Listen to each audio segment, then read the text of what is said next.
Leadership. A lot of people may say that that is a characteristic that is sorely lacking in many parts of our society.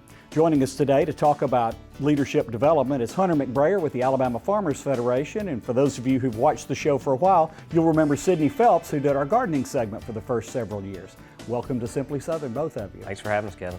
So tell us about the A.L.F.A Leaders Program. Sure, A.L.F.A Leaders, or Agricultural Leaders for Alabama, which coincidentally spells A.L.F.A Leaders, is a 2-year leadership development program meant for full-time farmers, people in the industry, and people from the rural parts of Alabama to hone their leadership skills. We're a leadership organization here. We have 1,201 board members. That number fluctuates a little bit, of course, with our state leadership that's voted in. We need leaders for tomorrow. And so this program was developed as a continuation of the Ag and Forestry Leaders program that Auburn University ran starting in the mid-'80s. We picked it up in about 2007.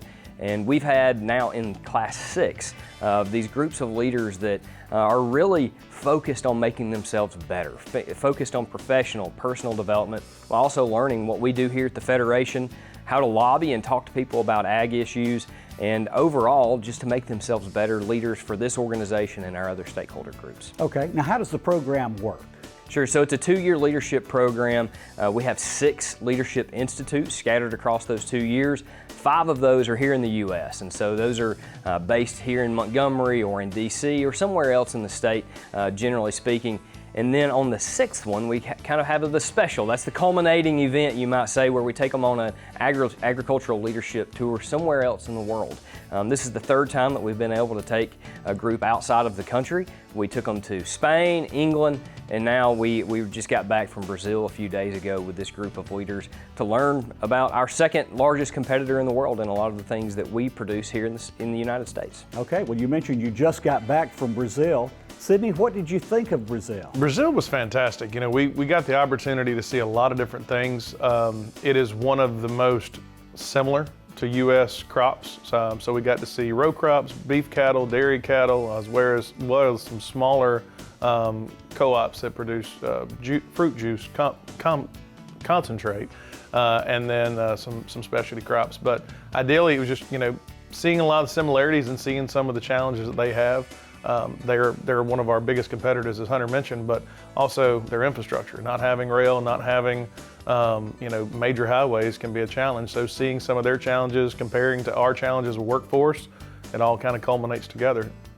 Well, with the foreign trip, as well as all of the classroom instruction, what do you think you're taking away from this experience? Getting a lot of growth out of this. It was a great way to kind of bridge that gap. I'm not in the Young Farmers program anymore, so it gives, you know, that gap. So anybody that's trying to figure out a way to get involved, I think this is definitely a class to participate in. But, you know, you get a lot of camaraderie with your group. You become like family.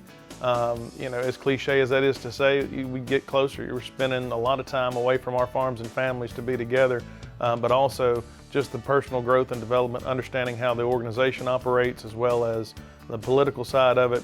You're coming away with a full package. It's a great opportunity if you're interested in joining the next class. All right, finally, Hunter, how are people selected to participate in? Sure, it's an application process. Everyone that is interested in the program reaches out to the county president or field man. They fill out an application, and then we have a group of judges, people that have went through this program before, even all the way back to the Auburn program. Bring them in and do an interview process, and we try to put together the best fitting class. It doesn't mean if someone doesn't get in there that they don't deserve to be an ag leaders, but we try to put together a cohesive unit so that group of A.L.F.A leaders can grow and build together. And hopefully, if those people don't make it that first time, the next class, which will open up, class 7 will open up next summer, they can apply and hopefully get in then. All right, Hunter, Sid, thank you both for being with us today. Thanks, Kevin. When talking about food, the words ooey and gooey are dead giveaways for something that's going to be really good. Up next on Simply Southern, Stacy Little is making an ooey gooey tater tot casserole.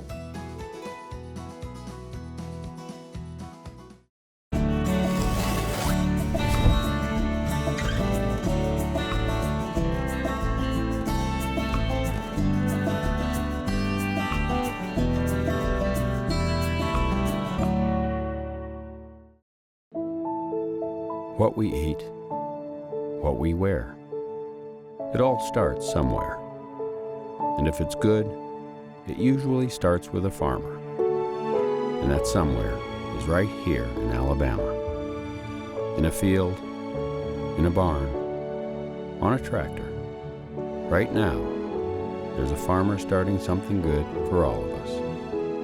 And it all starts right here in Alabama.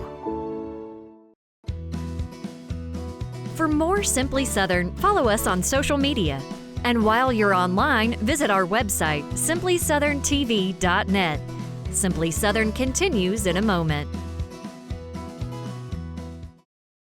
Buying from local farms has turned healthy eating into an adventure for the kids. Beef tastes even better when you know the farmers who raise it. I love a good steak, and it's nice knowing that our local ranchers are helping our environment. I do like a little honey in my tea.